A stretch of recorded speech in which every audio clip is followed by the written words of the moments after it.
नमस्कार, माझं नाव तेजल संजय असबनेस. मी भारतीय महिला क्रिकेट संघाचे प्रतिनिधित्व करते. माझ्या क्रिकेटची सुरुवात साधारण एक 12 वर्षापूर्वी झाली. सगळ्यांप्रमाणेच आपल्या भारतात गली क्रिकेट खूप फेमस आहे. सो माझी गली क्रिकेटपासून सुरुवात झाली. टेनिस बॉलमध्ये मी माझ्या सोसायटीतल्या मित्रमैत्रिणींबरोबर खेळायचे आणि तिथूनच प्रवासाला सुरुवात झाली. आंतरशालेय स्पर्धेत चांगलं केल्यानंतर मी महाराष्ट्र प्रोबेबल्स टीममध्ये आले होते आणि मग तिकडनंच लेदर बॉल खेळायला मी सुरुवात केली. 10 वर्षापूर्वी 12 वर्षापूर्वी एवढा अवेअरनेस नव्हता जितका आत्ता आहे.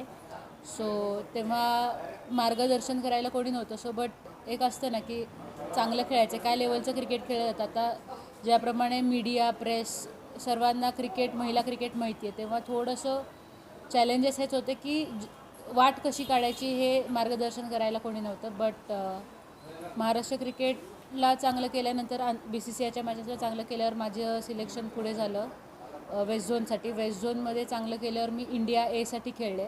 मग इंडिया Aसाठी चांगलं करून आत्ता मी ऑस्ट्रेलियाविरुद्ध 3 मॅचेसमध्ये 350 केले आणि तिकडनंच मला माझा भारतासाठीचा मेडन कॉल आला.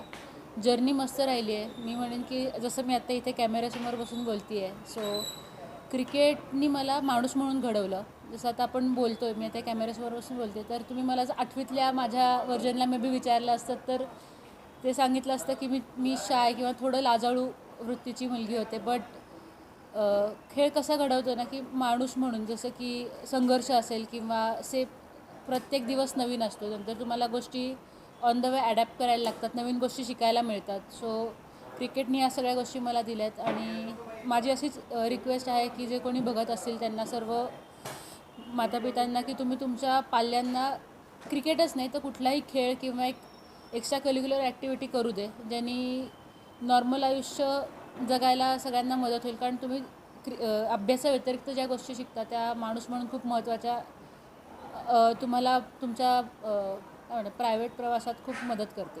रिसेंटली कोणती मॅचेस खेळली मॅडम? रिसेंट मी आत्ता आयर्लंड विरुद्ध मी 50 केले आणि मी आत्ताच आम्ही जी ट्रँग्युलर सिरीज झाली त्यात मी त्याचा भाग होते, जी आम्ही श्रीलंकेत खेळलो, जिथं श्रीलंका, साऊथ आफ्रिका आणि इंडिया असं होते. सो भारतीय क्रिकेटमध्ये आता जे टॉप मोस्ट आहे त्यांच्या तुमचा संपर्क आला का किंवा त्यांच्याकडनं काही शिकायला तुम्हाला मिळालं का? आत्ता भारताची आपली कॅप्टन आहे हरमनप्रीत कौर. सो मी तिच्या अगेन्स्ट आणि बरोबर अशा आमच्या काय म्हणा प्रॅक्टिस मॅचेस ज्या असतात त्या मी बऱ्यापैकी खेळले होते. आणि स्मृती म्हणाल तर स्मृती माझी अंडर-19ची पहिली कॅप्टन होती, जे आम्ही चॅम्पियनशिप जिंकलो होतो. सो तेव्हापासून मी तिला ओळखते. ऑब्व्हियसली तीमध्ये 10 वर्ष इंटरनॅशनल ड्युटीवर बिझी असल्यामुळे आणि मी डोमेस्टिक क्रिकेट खेळत असल्यामुळे एवढा संबंध नव्हता. बट तिचं मार्गदर्शन नेहमीच राहिलं आहे आणि आता ती ऑब्व्हियसली इंडियन टीममध्ये असल्यावर तिचं मार्गदर्शन त्या ठिकाणी मोलाचं ठरतं. भारतीय क्रिकेटमध्ये सचिन तेंडुलकर असतील किंवा अशा दिग्गज लोकांच्या तुमच्या कधी गाठीभेटी झाल्या असले तर तो अनुभव कसा होता? सचिन सरांबरोबर मी ॲक्च्युली मला काम करायचं योगाला. त्यांनी मध्ये TMGA नावाची जी एक अकॅडमी काढली होती, त्यात मी जस्ट एक्सपिरियन्स म्हणून एक असिस्टंट कोच आणि प्लेअर ह्या दोन्ही भूमिका केल्या होत्या. I was the only female person जी त्या कार्यक्रमाचा भाग होती. सो मी त्यांना खूप जवळनं पाहिलं. त्यांचे वर्क इथिक्स किंवा ते ज्या वेनं क्रिकेट बोलतात ते खूप अनोखं आहे. मग त्यांचा जो अभ्यास आहे तो दिसून येतो त्यातनं, की इतके वर्षांचा त्यांचा एक्सपिरियन्स आणि अभ्यास. आणि एक मजेची भाग अशी की त्यांनी प्रॉपर मराठीत आपला नॉर्मल संवाद साधला आणि ज्यातनं मला खूप काही क्रिकेटबद्दल आणि ऑफ फील्ड कसं मेंटली पण गोष्टी आपण हँडल करू शकतो ह्याबद्दल कळालं.